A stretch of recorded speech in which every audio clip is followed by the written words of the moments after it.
Voilà, donc on revient sur nos questions flash. La première, 100 fois plus grand que 10 puissance moins 5.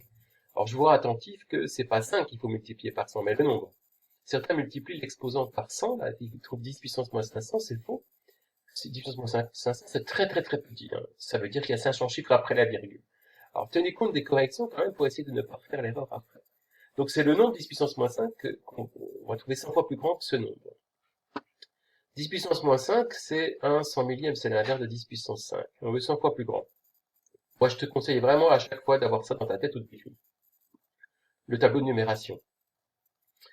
1 100 millième, si je veux 10 fois plus grand, c'est 1 10 millième. 100 fois plus grand, c'est 1 millième. Et 1 millième, c'est 10 puissance moins 3.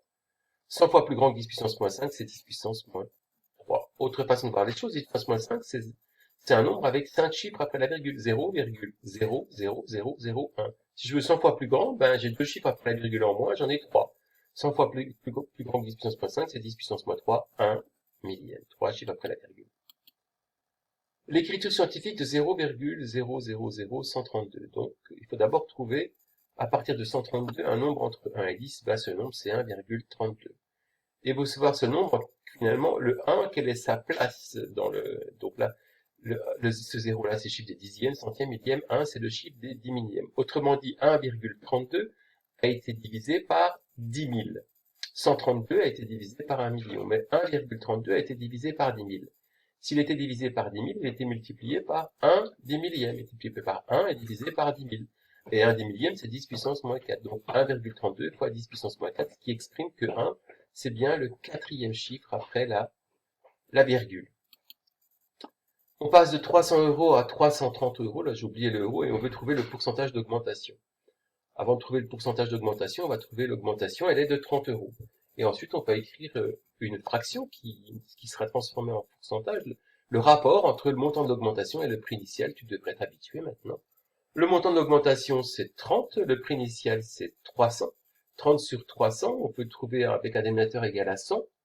Eh bien, il suffit de diviser 30 et 300 par 3. 30 divisé par 3, ça fait 10. 300 divisé par 3, ça fait 100. 10 sur 100, ça fait 10%. Autre façon de voir les choses, 300, c'est 10 fois plus grand que 300. Donc, 30 sur 300, c'est 1 dixième, ce qui fait 10 pour 100. Hein, 10%, c'est 10 sur 100, c'est aussi 1 dixième. Calcul fractionnaire, 5 moins 1 tiers. Alors, déjà, si tu as trouvé 4 tiers, tu as calculé 5 tiers moins 1 tiers. Là, on ne peut pas faire 5 moins 1, puisque 5 n'est pas exprimé en tiers. Alors, on va d'abord exprimer 5 en tiers. Alors, comment on fait? Il y a plusieurs façons de voir les choses. Donc, on peut se dire que 1, c'est 3 tiers, et que 5, c'est 5 fois plus grand que 1, c'est donc 15 tiers. Ou alors, on peut se dire que 5, c'est 15 tiers parce que c'est 15 divisé par 3. 15 divisé par 3, ça fait 5 parce que 3 fois 5, ça fait 15. C'est cette petite boucle-là. 3 fois 5, ça fait 15. Divisé par 3, ça fait 5. 3 fois 5, ça fait 15. Divisé par 3, ça fait 5. J'arrête là parce que je suis un peu l'imbécile. Donc 15 tiers moins 1 tiers, ça fait 14 tiers. Bon, là, je ne peux plus bugger, hein, parce qu'il n'y a plus personne pour débugger. Alors, dernière question, 4 tiers divisé par 5 tiers. On a vu donc au milieu de l'année que diviser par une fraction, c'est multiplier par son inverse. Donc là, je dois diviser par 5 tiers. Je multiplie par l'inverse de 5 tiers qui est 3 cinquièmes. Donc je fais 4 fois 3 et 3 fois 5. 4 fois 3, 3 fois 5. Je peux simplifier par 3, ça fait 4 cinquièmes. Alors, quelques petits conseils. Quand tu fais tes questions flash, tu peux utiliser le cours, mais pas la calculatrice. Hein.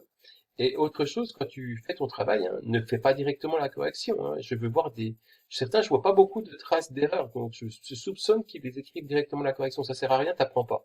Après, c'est toi qui vois. Le but, c'est que quand même, quand tu reviens cette année ou l'année prochaine, ben, t'en es le plus appris. Et je trouve que là, on a hyper bien travaillé. La majeure partie de vous, franchement, ont super bien travaillé. Je vous dis bravo, super, et Raoul est très fier de vous. Allez, ciao!